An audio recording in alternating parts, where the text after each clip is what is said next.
बहुत ही अच्छा प्रश्न आया है कि हम भगवान को भोग लगाते हैं तो क्या भगवान वास्तव में भोग ग्रहण करते हैं। वैसे तो मैं इसका उत्तर पहले दे चुकी हूँ, पहले मैं एक वीडियो बना चुकी हूँ, पर आज हम एक दूसरा कोण लेंगे बात का और उस हिसाब से भी डिस्कस करेंगे कि क्या वाकई भगवान हमारा भोग ग्रहण करते हैं, और नहीं करते तो हम भोग लगाते क्यों हैं। यही प्रश्न एक बार एक शिष्य ने अपने गुरु से किया था। मैं आपको एक छोटी सी कथा के रूप में बताती हूँ। ये कथा अयोध्या से एक लिटरेचर आता है, मैंने उसमें एक बार पढ़ी थी, तो वही कथा मैं आपके साथ डिस्कस करना चाहती हूँ। उन्होंने पूछा गुरु जी से अपने कि गुरु जी, आप मुझे बताइए क्या क्या भगवान भोग ग्रहण करते हैं। हम जो भोग लगाते हैं वो भोग तो वैसे का वैसे सामने पड़ा रहता है, उसमें कुछ भी कमी नहीं आती है। भोग जब वहां पर उपस्थित है तो भगवान कैसे भोग ग्रहण करते हैं, हम क्यों मान लेते हैं कि भगवान ने भोग ग्रहण किया। और अगर भगवान भोग ग्रहण नहीं करते, भगवान का भोग ऐसे का ऐसे पड़ा रहता है, तो हम भोग लगाते ही क्यों हैं। गुरुजी ने इस प्रश्न को सुना, बड़ी तसल्ली से सुना। तो जो वो पाठ पढ़ा रहे थे, जो उनका लेक्चर चल रहा था, जो उनके उपदेश चल रहे थे, वो ऐसे कैसे चलते रहे। उन्होंने बीच में कोई भी, जिसको कहते हैं ना ब्रेक लगना, उन्होंने ब्रेक नहीं ली। जब पूरा उनका पाठ पूर्ण हो गया तो उसके बाद उन्होंने किताब में एक श्लोक लिखा हुआ था कि पूर्णमदः पूर्णमिदं पूर्णात् पूर्णमुदच्यते पूर्णस्थ पूर्णमादाय पूर्णमेवावशिष्यते। उन्होंने अपने सभी शिष्यों को बोला कि ये जो श्लोक है ना, इसे तुम अभी याद कर लो और याद करके मुझे सुना दो, तो मैं देखता हूँ तुम कितनी जल्दी याद कर लेते हो। उस शिष्य को थोड़ा सा बुरा तो लगा कि मेरे गुरुजी मेरे प्रश्न का उत्तर नहीं दे रहे और उल्टा मुझे और याद करने के लिए दे दिया, पर उसने कुछ नहीं बोला। वो बाकी शिष्यों के साथ बैठ के याद करने लग गया। थोड़ी देर बाद वो अपनी पुस्तक लेके आया, बोला कि गुरुजी ये श्लोक तो मैंने याद कर लिया। तो गुरुजी ने बोला, सिर्फ सिर हिला दिया। तो उसने, शिष्य ने फटाफट अपने मुंह से कि पूर्णमदः पूर्णमिदं पूर्णात् पूर्णमुदच्यते पूरा वो श्लोक पूरा का पूरा सुना दिया। तो गुरुजी कहते हैं, अब वो बड़ा हैरान होता है, कहता है गुरुजी मैंने बिल्कुल वही श्लोक सुनाया है जो पुस्तक में लिखा है। आप पुस्तक खोल के देखिए ना, ये देखिए मेरी पुस्तक, आप मिलाइए, मैं जो आपको श्लोक सुना रहा हूँ एक एक शब्द श्लोक का वही है, उसमें कोई बदलाव नहीं है, आप देखिए तो सही। तो तब गुरुजी अपना जो है शब्दों से उच्चारण करते हैं अपने मुख से, कहते हैं पुत्र मुझे एक बात बताओ, तुम कह रहे हो कि तुमने श्लोक को कंठस्थ कर लिया है, पर श्लोक तो किताब में लिखा है। तो कहता है कि गुरुजी किताब में लिखा है वही तो मैंने याद किया है। गुरुजी बोलते हैं नहीं, बिल्कुल नहीं। अगर ये तुम याद कर लेते तो श्लोक तो किताब से गायब हो जाना चाहिए था ना, वो किताब में क्यों है। अब शिष्य चुप। अब इस बात का जवाब दे भी तो क्या जवाब दे।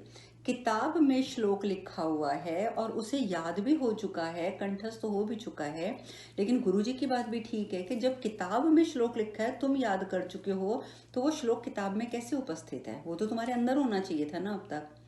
शिष्य चुप होकर बैठ जाता है, उसे कुछ समझ नहीं आता कि ये क्या हो रहा है। फिर गुरुजी हंसने लगते हैं। गुरुजी हंसने लगते हैं, हंस के उसे समझाते हैं, देखो पुत्र, जैसे ये जो श्लोक है ये भौतिक रूप से या स्थूल रूप से आप इसको बोल सकते हो कि किताब में लिखा हुआ है, ठीक है। जब तुमने इसे कंठस्थ किया तो वो सूक्ष्म रूप से तुम्हारे हृदय में प्रवेश कर गया और वहीं रह गया। तुम्हारे हृदय में, तुम्हारे मस्तिष्क में सूक्ष्म रूप से ये जो श्लोक है वो बस गया है, तभी तो तुम अपने मुंह से मुझे बोल के सुना रहे हो। लेकिन जो उसका स्थूल रूप था, जो कि एक पुस्तक में था, वो तो पुस्तक में ही है ना।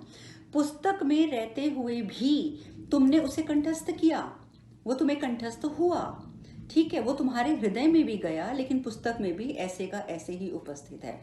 तो पुत्र मैं तुम्हें ये समझाना चाहता था कि जिस प्रकार से श्लोक पुस्तक में उपस्थित है, ठीक है, कंठस्थ होने के बाद भी वहीं का वहीं पड़ा है और तुम्हें भी कंठस्थ हो गया, उसी प्रकार भगवान को जब हम स्थूल रूप से भोग अर्पित करते हैं तो भगवान सूक्ष्म रूप से उसे स्वीकार कर लेते हैं और वो जो भोग है वो वैसे का वैसा वहां पड़ा रहता है, वैसे के वैसे उस थाली में जिसमें तुमने परोसा है वो पड़ा रहता है।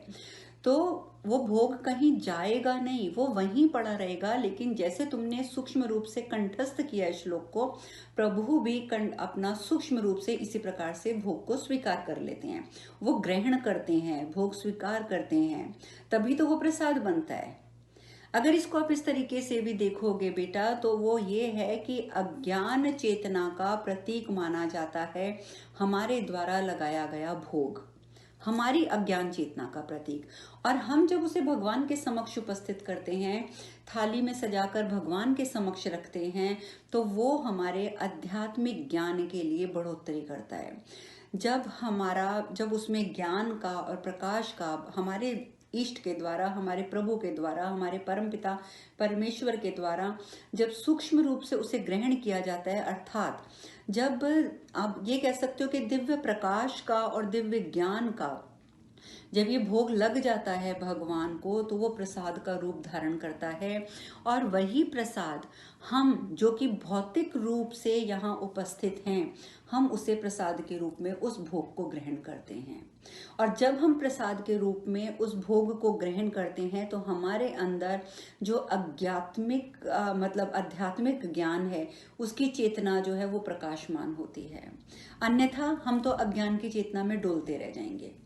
लेकिन यदि हमें अध्यात्म की ओर बढ़ना है, तो हमें भगवान को जो हम भोग अर्पित करते हैं, जो भगवान के दिव्य प्रकाश और दिव्य ज्ञान से एक प्रसाद का रूप धारण करता है, हमें वो जरूर ग्रहण करना चाहिए। क्योंकि एकमात्र वो प्रसाद ही वो चीज है जो हमें अध्यात्म की ओर बढ़ाने में सहायता करता है, हमें अग्रसर करता है। तो अब मुझे लगता है कि आपको आपके प्रश्न का उत्तर मिल गया है। मैंने नाम नहीं लिया है क्योंकि बहुत से भाई बहनों ने ये प्रश्न पूछा था, क्योंकि अचानक ही एक कथा में भी ये जिक्र आया था कि भोग लगाओ, तो सबके मन में ये प्रश्न उठना एक नेचुरल सी बात थी। तो मैंने अपनी तरफ से समझाने का प्रयास किया है, एक कथा का उदाहरण देकर। अगर फिर भी कोई प्रश्न रह गया हो तो आप मुझे व्हाट्सएप कर सकते हैं मेरे नंबर पर 7177690885। उसमें +1 कोड ज़रूर लगाएंगे। तो अगली बार हम एक नए प्रश्न के साथ, एक नई कथा के साथ उसे समझने का प्रयास करते हुए पुनः मिलेंगे। तब तक के लिए हरे कृष्णा। आप सब सुखी रहें।